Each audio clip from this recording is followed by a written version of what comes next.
Fala pessoal, que prazer estar com você aqui na nossa jornada estudando a Bíblia de capa a capa. Então pega a sua Bíblia e vem comigo para o texto de hoje. O nosso texto começa lá no capítulo 27 de Gênesis e o subtítulo diz assim: Isaac abençoa Jacó e Esaú. Vamos então relembrar quem que é esses três personagens. O primeiro que nós vemos aqui é Isaac, que era o filho da promessa, o filho de Abraão, Jacó e Esaú, que eram por consequência os filhos de Isaac. No contexto aqui da história, Isaac ele já estava velho e por tradição o primogênito tinha por direito receber a bênção da primogenitura. Ao longo de toda a Bíblia, em diversos momentos, o primogênito ele é tido como o arrimo de família, como aquele que vai continuar o legado do pai. Só que Esaú era aquele que não era tão apegado às coisas espirituais. No entanto, sim, ele considerava a bênção muito importante. Anteriormente, o irmão já tinha trocado ali o prato de lentilha por o seu direito de irmão mais velho. E agora, então, Esaú tem o direito de receber a bênção por ser o primogênito. No entanto, Rebeca, a mãe de ambos, escuta quando Isaac diz a Esaú: olha, meu filho, eu quero que você vá no campo, já que você é um caçador, pegue ali um animal, faça o meu prato preferido, traga aqui que eu vou comer e vou te abençoar. Rebeca, ela amava mais a Jacó do que a Esaú. E por isso, ela chega e fala com Jacó: olha, meu filho, o seu pai vai dar a bênção da primogenitura, mas eu tenho uma ideia. Essa bênção vai ser sua. Você vai pegar ali no campo os animais, já que você é pastor, os animais ali mais saudáveis, mais gordinhos, vai trazer aqui que eu vou matar eles, vou fazer aqui o prato preferido do seu pai e você vai levar. E aí com a pele de animais você vai cobrir ali a sua mão, o seu pescoço, já que você tem a pele lisa e o seu irmão é muito peludo, que assim o seu pai, que já não enxerga muito bem, vai te dar a bênção achando que é seu irmão. Dito e feito. Jacó agora ele pega ali o prato que sua mãe havia feito, leva para o seu pai com as roupas de seu irmão. E Isaac fala assim: mas que estranho, você tá com a voz de Jacó, mas com o cheiro e a aparência de Esaú. É você mesmo, meu filho? Jacó fala: não, sou eu, sou Esaú, pai. Por fim, então, Isaac dá a bênção que seria de Esaú, do filho mais velho, para Jacó, o filho mais novo. Jacó, então, ele sai e poucos segundos depois, Esaú entra. E ele traz agora o ensopado e diz: pai, eu trouxe aqui para que você possa abençoar aqui e a bênção como o Senhor prometeu. E agora Isaac diz: mas eu acabei de dar a bênção para o que chegou primeiro, jurando que era você. E ele entende então que o seu irmão havia o enganado e tomado a bênção. E agora eles entram em uma contenda que dura muitos e muitos e muitos anos. Dois irmãos, uma família separada por um engano dentro da própria casa. Sabe, com esse início de história desses dois irmãos, eu tiro algumas lições muito importantes. A primeira delas é a influência dos pais dentro da família. A importância que a palavra de um pai tem para um filho. Ali a bênção era nada mais, nada menos do que um pai rogando a Deus que abençoasse o seu filho e proferindo palavras de bênção sobre a sua vida. Na sua casa, quais as palavras que você dirige para sua família? São palavras de bênção, são palavras de conforto, são palavras de amor, ou são palavras de raiva, são palavras de ódio, são palavras de maldição? Uma outra lição muito importante que eu tiro aqui é sobre a influência dos pais nas atitudes dos filhos. Jacó ele sempre foi tido como enganador, mas ele puxou de quem? Lá de sua mãe, Rebeca. Ela que em todos os momentos deu a ideia para ele de enganar ali o seu irmão e de cometer aqueles atos. Será qual a genética, quais os aprendizados, quais os princípios que você tem passado para a sua família? São princípios de honestidade, de sinceridade, de amor, ou são princípios de tirar vantagem? Sabe, os filhos muitas vezes eles são reflexos e o espelho mais límpido dos pais. O que você vê no seu espelho? Agora, com a guerra construída entre irmãos, Rebeca, com medo que Esaú pudesse ferir a Jacó, diz: olha, vai lá para a casa do meu irmão Labão, em outra terra distante, e aí você vai ficar seguro lá, ele vai te receber por lá. E aqui, no início do capítulo 28 de Gênesis, nós temos um ponto interessante. Isaac, ele pede aos seus filhos que não se casem com mulheres cananeias.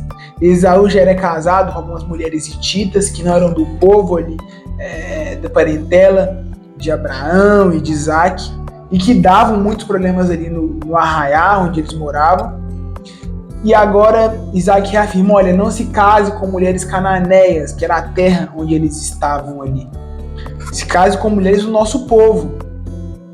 E Isaac, então, ele pega, vai para casa do seu tio, lá em Padã Aram. Só que Esaú, ele faz diferente. Lembra do Ismael, o irmão de Isaac, aquele que também era filho de Abraão, e que foi lá para a terra do leste? Justamente esse. Esaú agora vai até a casa do seu tio, parte de pai, para casar com suas filhas egípcias. Ele fez justamente o que o seu pai não queria que ele fizesse. E no longo da história, essas mulheres dão problema de todas as formas dentro do povo.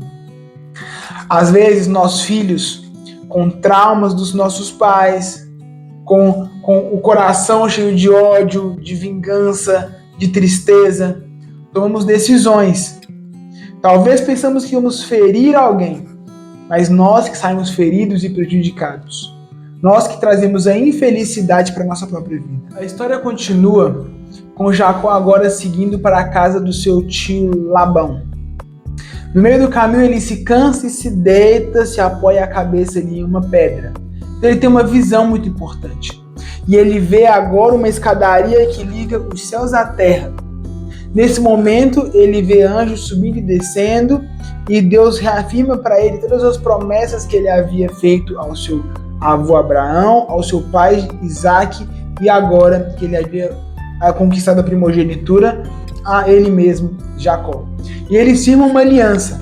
E Jacó diz: olha, se o Senhor for comigo, se o Senhor for o meu Deus e for fiel para comigo, eu também darei 10ª parte de tudo que eu receber, as primícias ali, de tudo que eu tiver. Nós vemos aqui novamente o princípio de dízimo. E ele diz: olha, toda a minha parentela seguirá o Senhor e o Senhor será o meu Deus.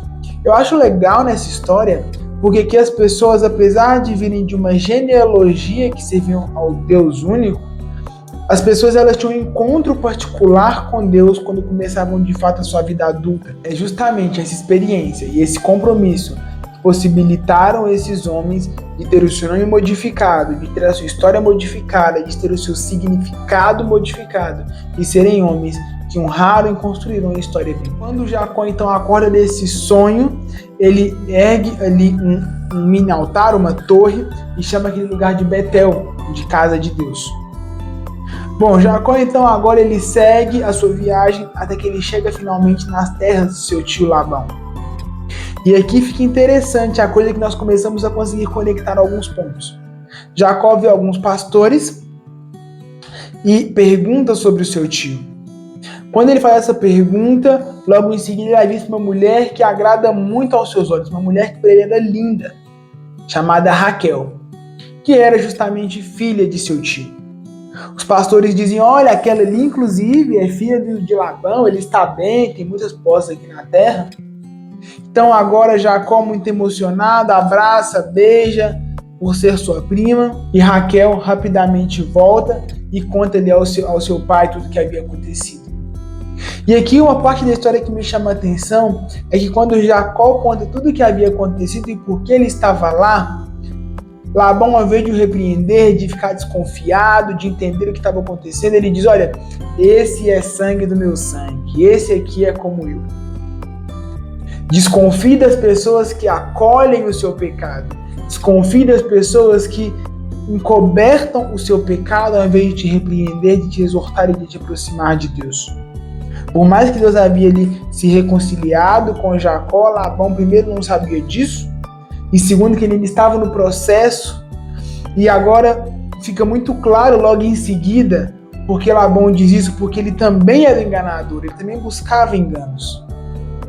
Olha como é importante escolher as pessoas que nós construímos na nossa família. Porque Rebeca já vinha de uma família que tinha ali uma origem e princípios de enganar as pessoas. Ela passa ao seu filho e Jacó ele tem uma experiência logo em seguida, complexa com Deus. Porque ele veio de uma origem de pessoas que estavam acostumadas a enganar. Você tem lutado contra suas origens ou tem repassado e se vangloriado delas? A história continua e fica muito claro esse ponto do engano. Labão agora ele propõe para Jacó que ele não deveria trabalhar gratuitamente por ser seu parente. Jacó, por amar a Raquel, por julgá-la uma mulher bela e que agradava os seus olhos, ele pede que se case com Raquel em troca de trabalhar ali por 7 anos para o seu tio. E assim foi feito, ele trabalhou 7 anos e no final desse período ele então se casa com Rebeca. O grande problema é que ele não se casa necessariamente com a Rebeca. O seu tio, no meio da noite, troca a noiva no meio da festa e coloca Lia em seu lugar. Jacó, então, depois da festa, se deita com Lia e agora, quando ele acorda, ele dá um pulo na cama, fala, o que está acontecendo? Eu casei, não foi com você, foi com Raquel. Ele despreza Lia de certa forma e ele vai até o seu tio e diz, mas eu fui enganado, eu falei que eu queria me casar com Raquel e você me deu a Lia. Lia, a Bíblia diz que ela tinha olhos apagados, olhos que não eram vibrantes, talvez uma mulher ali que não tinha uma beleza tão exuberante, que não tinha uma aparência que chamava tanta atenção aos olhos.